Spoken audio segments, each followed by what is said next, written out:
Why'd you give me a thumbs up like that? Oh, shit. I don't know what to say. I'm not a funny person, Jeff. I don't know why you put this stupid audio shit on my head. I don't even know what this means. What means? What am I doing? What is all It's this? just copyrighted. Someone has to say it. And Systemshark doesn't want to say it 150 times, so he wants other people to say it in a cool way. But why does a girl have to say it? Because me saying it, it's just like him saying it. It's Well- not cool. Just do like an accent or something. That's what I was gonna do, and then you made fun of it. I'll do an accent, in fact. Okay, go ahead. Stop looking at me. Go ahead. Hello.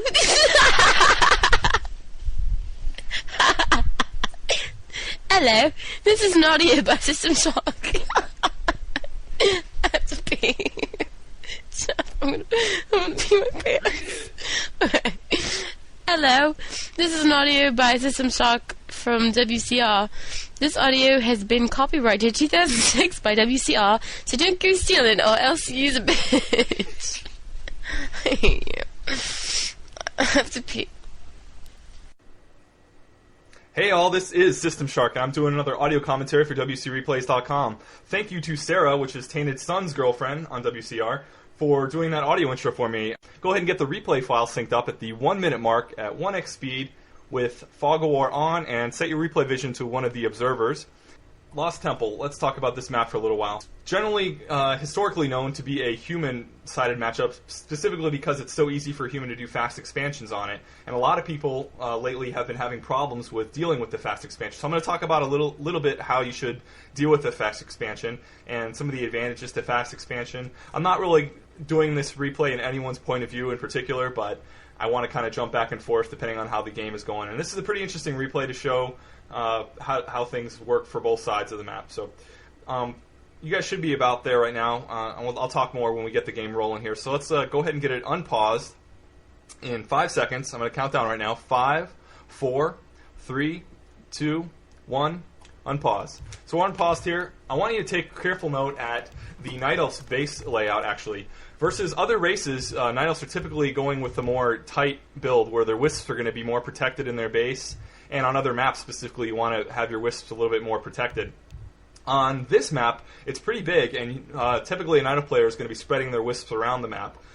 So you don't necessarily have to have such a tight base layout. And it's actually more important that it's kind of open, especially versus human, to where if you have to fight against them, you have a lot of room to move around in your base with your army, and you pop a Moonwell every time you need it. So definitely a cool idea for a base layout. If you guys are building tight base layouts on this map, try something a little bit different and maybe spread your base design out a little bit. You'll notice the human, on the other hand, is doing something completely opposite and trying to do a little bit of a closed base layout. This is basically just to protect his wood peasants, although I typically don't see a Night Elf coming in to harass a human's base, but this is typically the human way of doing things to go ahead and protect their lumber peasants, especially versus Orc. It's very effective. So try to make a more closed base design and make it hard for your opponent to get in there at your bases. You also notice that the human player is making a scout farm towards the entrance of his main base on the ramp there. That's just so he can have a little bit more time to prepare in case he sees the Night Elf player. Alright, this is the first key thing to do when you're facing a human fast expansion. Bring a Wisp along and try to get that detonate off on the Water Elemental and the Archmage. In this replay, the Archmage was able to dodge the detonate on that, but the Water Elemental did get hit. Another thing you want to do is try to steal the items and the last hit on the creep. You notice right there that the Demon Hunter was able to get the last hit on that Troll Priest and also steal one of the items. It was a Tome of Health that he actually got here. So he's sticking around, not necessarily to do a lot of damage to the Footman or the Archmage, but just to kind of harass it and make it take longer for the human to set up this expansion. Now, it looks like he's retreating right now, but he's just kind of taking a little bit of a step back. He needs to get back in there and take out these militia.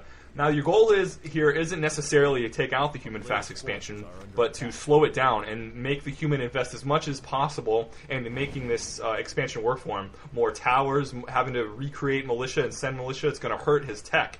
And since you're going, as an Night Elf player, typically going for a fast tier 3 for bears, you want to be able to slow down your opponent's economic advantage, which will in turn slow down the time he's able to get his tech units out, which could eventually beat your bears.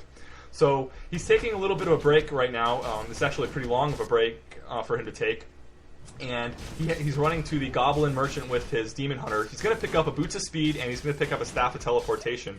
It's just now nighttime. You notice how he goes to the very north part of the Goblin Merchant there on the western side of the map to avoid getting hit by the Rock Golem. He uses his Staff of Teleportation to go into on top of the Huntress, which he brought along to try to slow down this human's fast expansion. You notice the human player did not go very far. He was going to try to creep the low-level Knoll camps, but he decided to run back a little bit with his footmen. And you notice right now the targets he's trying to go after are these militia. Human's doing a really good job of microing his militia and making the Nightelf player run back and forth around the town hall that's being constructed to stop it, to stop getting focus fire. The Nightelf player doing a really good job of moving his Huntresses around, and again, just trying to, they're basically playing tag here, kind of a ring around the rosy or something like that, you know, when you're trying to tease your opponent. You don't want to take any losses here as the Nightelf. You want to try to negate any actual unit losses. So you notice that he's really paying careful attention to his Huntress's position. If they take too many hits, he's going to bring them back. He was able to get a good amount of militia kills, and that slowed down the rate at which the town hall was built. It's up right now, so there's not a lot he can do against taking this town hall down now. And the human player is now opting to refortify this expansion with towers. So now is the time you kind of want to back off. If you're going to have to deal with towers, especially guard towers, early on when you're going Huntresses, it's going to be a little bit more difficult, especially when your Demon Hunter is low level and doesn't have his level 2 with evasion yet. So he's going to have to forego attacking this expansion for a little while. So you notice the human player did a good job there of getting his expansion up, but the Nightelf player did actually a pretty good job of slowing that expansion's production. The Nightelf player is making a really good use of the nighttime hiding his Huntresses. So if you're not a player and you don't take advantage of nighttime like that, shame on you, because it's something you should do. Demon Hunter now has a significant advantage on the Archmage with using his Boots of Speed. He just barely saw his really close hide move by his Huntress right there at the fountain, but now the Huntress is going to be hidden. The Demon Hunter actually woke up those creeps to try to get a little bit of damage done on the Archmage. Now he's able to chase down the Archmage with his Boots of Speed. This is forcing a town portal with his Archmage at level 2, which is definitely a good thing you want to do. If you can force that town portal as early as possible, it's good. And he's also using his Staff of Teleportation as kind of a cheaper town portal to get his units together here to bring his Demon Hunter with his army. The human player had brought the footmen into the Nightelf space to try to do a little bit of harassment, maybe stopping any buildings that were getting constructed. The next thing you want to do to counter the human fast expansion is to make an expansion as soon as possible of your own. So the Nightelf player is doing a really good job of that. You see he just finished constructing a Tree of Life on the ramp towards his natural expansion, and he's bringing that ramp over to start creeping his natural expansion out. The Demon Hunter now getting very greedy, trying to get the last few hits on this Archmage. He is actually going to be able to do it, but he's going to do it at the cost of burning his a town portal. So killing the level 2 Archmage at the cost of a 350 gold town portal, probably not a bad idea at this point. Since he's pretty close to tier 2 at the moment, he will be able to buy that scroll town portal back if he needs it, but he also has the Staff of Teleportation in case he needs to get back to someone with just his Demon Hunter. So now he's going to use his Huntresses and the Tree of Life, tanking all the damage from the creep set to clear out this expansion. One point that should be made is expanding at your natural expansion when versing any other opponent is it's predictable. That's the one disadvantage to expanding at your natural is it's very expected. So your opponent's instantly going to go there before attacking your main base and see it. So if it's not fortified well enough, it's really predictable, and all that investment that you made trying to set up your expansion and time you took that could have been spent teching or building more units is kind of wasted on that. It's a good idea, especially on Lost Temple, to try to expand, especially at this point in the game, at a random location. Because at other points in the game, it's a little bit less effective because both players are going to be able to have some type of scouting and be able to catch that out. So, another thing I wanted to talk about there. Let's see.